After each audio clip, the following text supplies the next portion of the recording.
Hello everybody and welcome to this episode of EO News. Today we are attending the first public consultation to review the ward boundaries. We also had the opportunity to discuss the future process of this review with one of the employees of the municipality of Clarence-Rockland. The first public engagement now for the ward boundary review. Could you talk to us about what's next? Absolutely. So the ward boundary review for Clarence-Rockland is overdue. It's been the same ward since 1998, where there was the amalgamation. With the growth, we're looking at reviewing either the whole ward system or simply readjusting. So at this moment, we're collecting comments from the public as to what they want to see in the future for Clarence-Rockland in terms of wards or electoral system. And the consultants will be preparing a report, a preliminary report, taking into consideration the comments from the public. This report will be brought to council, and the wards will be redesigned or readjusted. After that's done, then this it will come back to the public to get feedback before the final report is brought back to council for consideration. Well, that's great. And how can the public voice their comments? We have an online survey. Of course, we have public consultations today and tomorrow, and there's more to come. We encourage the public to register to the By City web. On our website, they can register to get all of the notifications. And the municipal website actually is the best way. And for the ward boundary reviews, how will that be brought into decision? Who's deciding? Well, the decision is council's decision. So, but that council decision in the end will be taken while considering all the feedback and the recommendations from the consultant. And there is an appeal process also after the decision is made by council.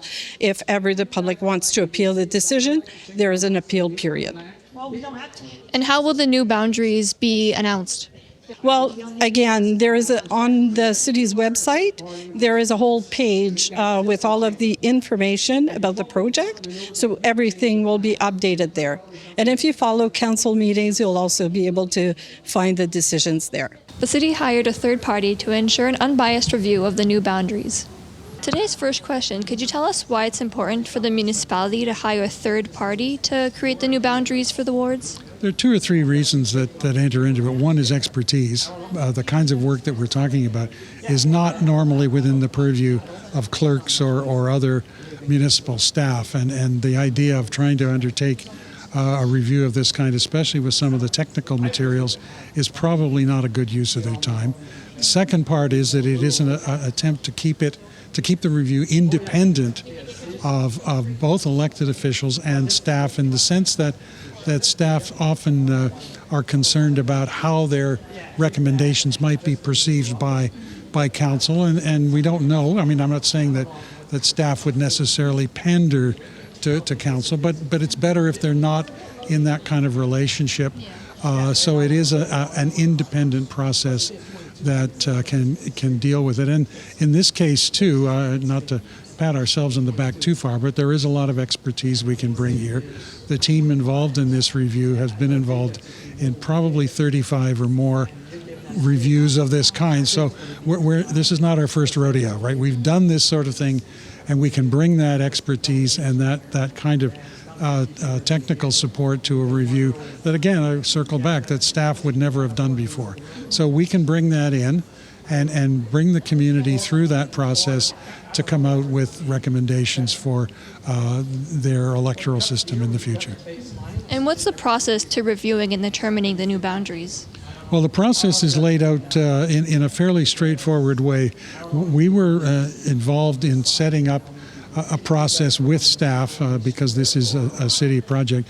But the first part is doing research, and some of that involved briefing ourselves, our team members, with the city, with the elected officials, with those who are involved in here, so we better understand that. So our background research has helped us identify some potential issues that we think need to be addressed. The review basically at this point is to say to the community in so many words, you've got a system, do you like it or not? And if you do, what do you like about it? If you don't, what do you think needs to be addressed?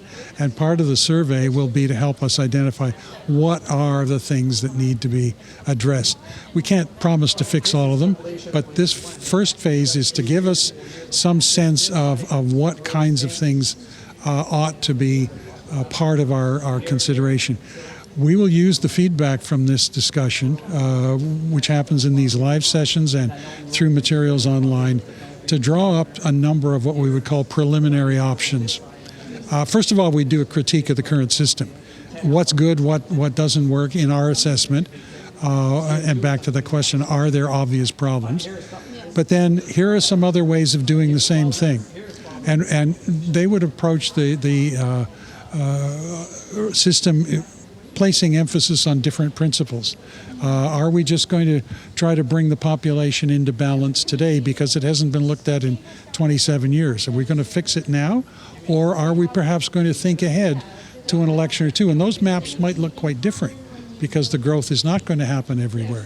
Or are we going to look at some other features? So the next round, and I can't be sure when that's going to happen, but March, April, perhaps, I hope not much later, we would bring back several maps for the community to come back in the same sort of session and say, all right, here's one way to do it. What do you think? What did we get right? What did we get wrong?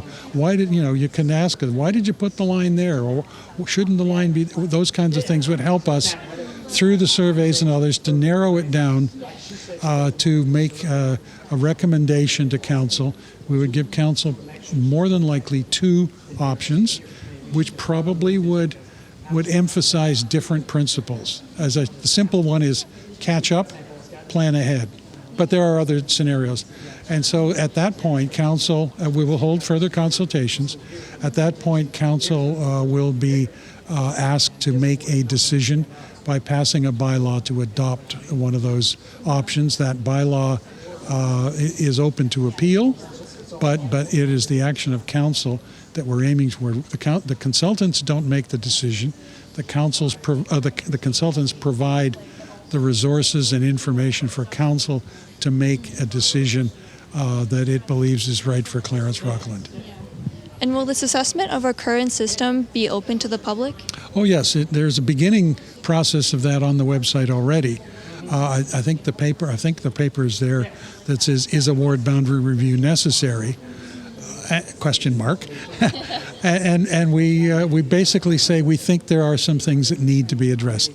Whether we can fix them becomes the next stage. But we think, the part of that is to say, we don't believe you can just say, it's fine the way it is, let's just leave it.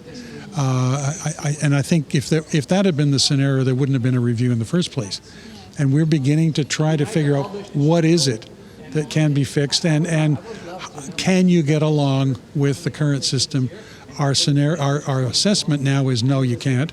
So let's go on and try something else. And why is it important to have these reviews?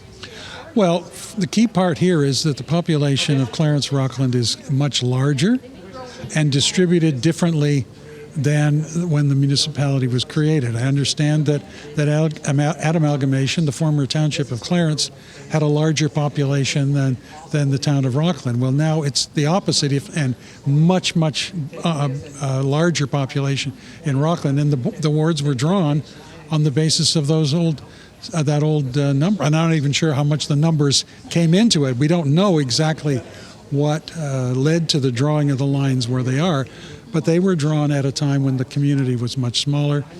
So there's changes going on, and we know there's changes to come. So it's a process of trying to get into the reasons why the current system could be adjusted. And as I think I said, council in the end could say, no, let's leave it. But we've already given them reasons why they shouldn't. But if council in the end says we don't want to make a change, that's entirely within their prerogative. They don't have to make a change. Thank you guys so much for watching this video. Please stay updated on this subject through the municipality's website or through our YouTube channel.